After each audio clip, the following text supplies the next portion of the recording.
देखिए, राजस्थान की विधानसभा में जादूगर की जादूगरी वास्तव में चल गई। अब तक तो लोग कहते थे जादूगर है, लेकिन आज़ादी के बाद मेरा जहां तक अंदाज है, पहली बार ऐसा हुआ जब एक भी नया कर नहीं लगा और कर में जबरदस्त छूट दी गई।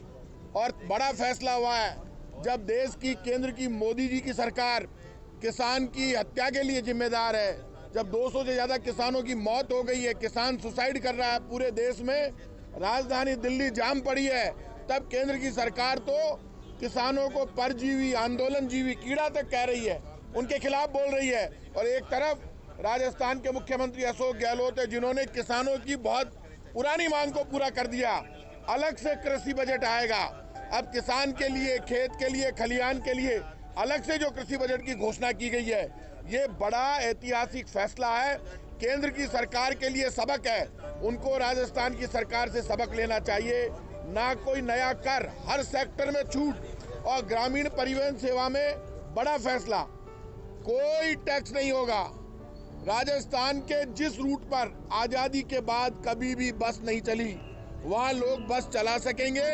और बस चलाने के साथ करप्शन रोकने के लिए, भ्रष्टाचार रोकने के लिए बड़ा फैसला सरकार ने लिया कि अब नई बस लेने पर छूट होगी, टैक्स नहीं लगेगा।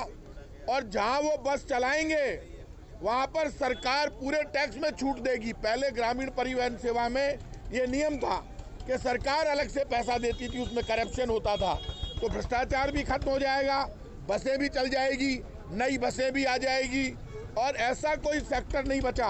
मैं इतना कह सकता हूँ, राजस्थान में आपको पता है, पहले हमने कोरोना संकट के दौरान प्राइवेट बस ऑपरेटर्स को टैक्स में छूट दी थी। अब टैक्स में बड़ी छूट हुई है। आपको पता है कि जो ओवरलोडिंग को लेकर ट्रक मालिक बहुत परेशान था, 20,000 रुपये पर टन लग रहा था, और उसको 20,000 से 5,000 कर दिया। ओवर डायमेंशन का 20,000 से कम करके 5,000 कर दिया। और जो इशारा देने पर गाड़ी नहीं रोके, उसका 40,000 रुपये सेंट्रल मोटर व्हीकल एक्ट में था, उसको 40,000 से कम करके 10,000 कर दिया। ऐसी कोई जगह नहीं, दुर्घटनाग्रस्त व्यक्ति राजकीय अस्पताल में जब लेकर जाएंगे कोई घायल को, ये बड़ा फैसला है, तो उसको घायल को अस्पताल पहुंचाने पर अब सब व्यक्तियों से मैं राजस्थान की जनता से रिक्वेस्ट करूंगा, आप घायल को अस्पताल पहुंचाएंगे तो आपको कानूनन डरने की जरूरत नहीं है। अब सरकार घायल को अस्पताल पहुंचाने पर मुख्यमंत्री गहलोत जी ने घोषणा की है 5,000 रुपये इनाम देगी। इससे जो दुर्घटना हो जाती है वो पड़ा तड़पता रहता है, उसको कोई पहुंचाने वाला नहीं होता। 6,000 ग्राम पंचायतों को ग्रामीण परिवहन बस सेवा से जोड़ा गया है। मैं इतना कह सकता हूं कि हमारे परिवहन विभाग के अलावा भी हर विभाग में सबको कुछ ना कुछ मिला। विपक्ष को सबक लेना चाहिए।